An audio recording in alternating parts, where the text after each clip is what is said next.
क्रॉनिक्स canvas channel में आपका स्वागत है। आज हम दो प्राचीन सभ्यताओं भारत और ग्रीस के बीच उल्लेखनीय ऐतिहासिक संबंधों को उजागर करेंगे। आज प्राचीन भारत और ग्रीस के बीच कई समानताएं देखी जा सकती हैं। कुछ लोगों का तर्क है कि ये समानताएं उनके संबंधित देवताओं के साथ शुरू हुई, जबकि ग्रीक देवता माउंट ओलिम्प पर रहते थे, उनके भारतीय समकक्ष कैलाश पर्वत पर रहते थे। ग्रीक पौराणिक कथाओं में एम्ब्रोसिया था और हिंदू पौराणिक कथाओं में अमृत। दोनों का मानना था कि जो लोग इनका सेवन करते हैं उन्हें अमरता प्रदान करते हैं। ग्रीक सूर्य देवता टाइटन हेलियोस 7 बैलों द्वारा खींचे जाने वाले एक सुनहरे रथ पर सवार थे, जबकि हिंदू देवता सूर्य 7 घोड़ों द्वारा खींचे जाने वाले एक ज्वलंत रथ में आकाश में घूमते थे। आइए इन दो प्राचीन सभ्यताओं के बीच ऐतिहासिक संबंधों पर गौर करें। फारस की ओर यूनानी अभियान ने 6ठी शताब्दी ईसा पूर्व और 5वीं शताब्दी ईस्वी के बीच भारत में यूनानियों के प्रवेश को चिन्हित किया। शुरुआत में व्यापारियों के रूप में आने के बाद उन्होंने मालाबार तट और कोरोमंडल के साथ संबंध स्थापित किए। उन्होंने सिंधु और गंगा क्षेत्रों, दक्कन के पठारों और गुजरात तट में प्रवेश किया। यूनानियों ने औद्योगिक तकनीकों की शुरुआत की और खगोल विज्ञान के विकास में योगदान दिया। गांधार मूर्तिकला स्कूल के विकास में महत्वपूर्ण भूमिका निभाई। ग्रीक खगोलशास्त्री भारतीय खगोल विज्ञान से प्रेरित थे, यहाँ तक कि उन्होंने राशियों के निर्माण को भी प्रभावित किया। ये अंतर्दृष्टि महाभारत और युग पुराण जैसे शास्त्रीय भारतीय ग्रंथों से ली गई है। युग पुराण की गार्गी संहिता यूनानियों को खगोल विज्ञान के अग्रदूतों के रूप में श्रेय देती है, जैसा कि आर्यभट्ट भी करते हैं, जो राशि चक्र का श्रेय उन्हें देते हैं। ज्ञान के इस आदान प्रदान से दोनों सभ्यताओं में नवाचारों को बढ़ावा मिला, जिसमें सप्ताह के दिनों का नामकरण और वर्ष की सटीक गणना शामिल है। 1700 और 1100 ईसा पूर्व के बीच रचित ऋग्वेद में खगोलीय ग्रंथ शामिल है, जो ग्रीक खगोलविदों को चकित करते हैं।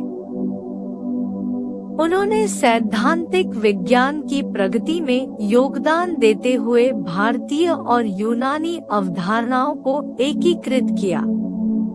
पैतामह सिद्धांतों में ग्रीक प्रभाव स्पष्ट है। प्रारंभिक हेलेनिस्टिक सिद्धांतों के साथ अरिस्टोटेलियन और बेबीलोनियन विचारों का संयोजन अंततः टॉलेमी अवधारणाओं को रास्ता दे रहा है। भारतीय खगोलविदों ने सिद्धांतों में पाए गए ब्रह्मांड संबंधी और कंप्यूटेशन मॉडल स्थापित करने के लिए इन विचारों को अपने विचारों के साथ जोड़ दिया। एक अग्रणी गणितज्ञ और खगोलशास्त्री आर्यभट्ट ने यूनानियों को पृथ्वी के घूर्णन से संबंधित गणनाओं से परिचित कराया। इसे 23 घंटे 56 मिनट और 4.1 सेकंड के रूप में निर्दिष्ट किया। उन्होंने वर्ष की लंबाई की गणना 365 दिन 6 घंटे 12 मिनट और 30 सेकंड के रूप में की, जो वास्तविक लंबाई से केवल 3 मिनट और 20 सेकंड कम है, जिसे नक्षत्र वर्ष के रूप में जाना जाता है। प्राचीन ग्रीस की खोजों ने खगोल विज्ञान में महत्वपूर्ण योगदान दिया। एनाक्सागोरस 510 से 428 ईसा पूर्व ने उल्लेखनीय रूप से बताया कि चंद्रमा सूर्य के प्रकाश के कारण चमकता है। भारत में यूनानी उपस्थिति को अक्सर सिकंदर के आक्रमण से जोड़ा जाता है। ऐतिहासिक वृत्तांतों से पता चलता है कि सिकंदर के अभियान से पहले बैक्ट्रिया के यूनानी निवासियों ने पहले ही सिंधु घाटी की ओर देखने वाले उपजाऊ पहाड़ों में खुद को स्थापित कर लिया था। ऐसा माना जाता है कि इन प्रारंभिक यूनानियों ने भारत में सिकंदर के लिए अज्ञात क्षेत्रों पर शासन किया था। भारत में इन प्रारंभिक यूनानियों का आगमन सिकंदर के आगमन से लगभग 2 शताब्दी पहले हुआ था, मुख्य रूप से भारत, फारस और एशिया माइनर में आयोनियन शहरों को जोड़ने वाले व्यापार मार्गों के साथ। उनकी यात्राओं को डायोनिसस और हेराक्लीस जैसे ग्रीक देवताओं की कहानियों के माध्यम से रोमांटिक बनाया गया था, जिससे अलेक्जेंडर की भारत तक पहुंचने और उस महान महासागर का पता लगाने की प्रेरणा मिली, जिसके बारे में उनका मानना था कि वह हिंदू कुश से परे है। अलेक्जेंड्रियन पूर्व इंडो-ग्रीक संबंधों का अस्तित्व प्राचीन ग्रीक और संस्कृत साहित्य द्वारा समर्थित है। संस्कृत ग्रंथों में इन यूनानियों को स्वदेशी आबादी के लिए अपरिचित वैज्ञानिक ज्ञान रखने वाले दुर्जय योद्धाओं के रूप में वर्णित किया गया है। शास्त्रीय भारतीय साहित्य जैसे युग पुराण, महाभारत और बौद्ध ग्रंथ भारतीयों और यूनानियों के बीच बातचीत के ऐतिहासिक विवरण प्रस्तुत करते हैं। प्राचीन भारत में यूनानियों को यवन कहा जाता था।